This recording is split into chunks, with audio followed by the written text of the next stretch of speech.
আমরা স্পষ্টভাবে বলতে আসছি, হুঁশিয়ারি দিতে আসছি, যদি আঘাত আসে তাহলে পাল্টা আঘাত আসবে। তারা ভয় পাচ্ছে বাংলাদেশের তরুণদেরকে, তারা ভয় পাচ্ছে বাংলাদেশের নারীদেরকে, ফলে তারা নারীদেরকে টার্গেট করছে, নারীদেরকে আক্রমণ করছে, এবং যারা তরুণ প্রার্থী রয়েছে ঐক্যবদ্ধ বাংলাদেশের, বিশেষত যারা এনসিপির, তাদেরকে তারা টার্গেট করে আক্রমণ করছে।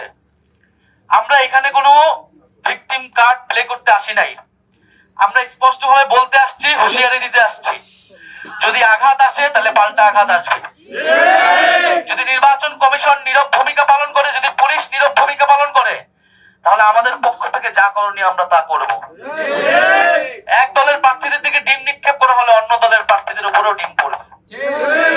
ফলে এখানে আমরা এই ধরনের কোনো পরিবেশ চাই না, কোনো মুখোমুখি কোনো পরিবেশ আমরা চাই না। আমরা চাই শান্তিপূর্ণভাবে সৌহার্দ্য এবং সম্প্রীতির রাজনীতি তৈরি করতে। আমরা একসাথে ফ্যাসিবাদ বিরোধী আন্দোলন করেছি, আজকে হয়তো আমরা নির্বাচন করতেছি দুইটা পক্ষ হয়ে, কিন্তু এর মানে এই না যে আওয়ামী লীগের কায়দায় তারা নির্বাচনে তাদের প্রতিদ্বন্দ্বীকে তারা অপদস্থ করবে, হেনস্থা করবে, নির্বাচনে বাধা তৈরি করবে।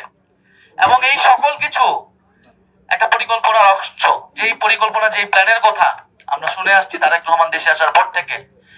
সেই প্ল্যান হলো যে ঐক্যবদ্ধ বাংলাদেশ যেহেতু জনপ্রিয়তার শীর্ষে আছে, তাদের প্রার্থীরা জনপ্রিয়তার শীর্ষে আছে, ফলে তাদের প্রার্থীকে আক্রমণ করা, হেনস্থা করা, গণসংযোগে বাধা তৈরি করা, নির্বাচন কমিশন এবং মিডিয়ার উপর চাপ তৈরি করা, এবং নির্বাচনকে একপাক্ষিক করা, নির্বাচন ভোট কেন্দ্র দখল করা এবং নির্বাচন ফলাফল নিজেদের দিকে নিয়ে যাওয়ার চেষ্টা করা। আমরা যদি সেই ধরনের কোনো প্ল্যান থেকে থাকে, তাহলে 12ই ফেব্রুয়ারি সেই প্ল্যানের রফাদফা হবে এই বাংলাদেশে।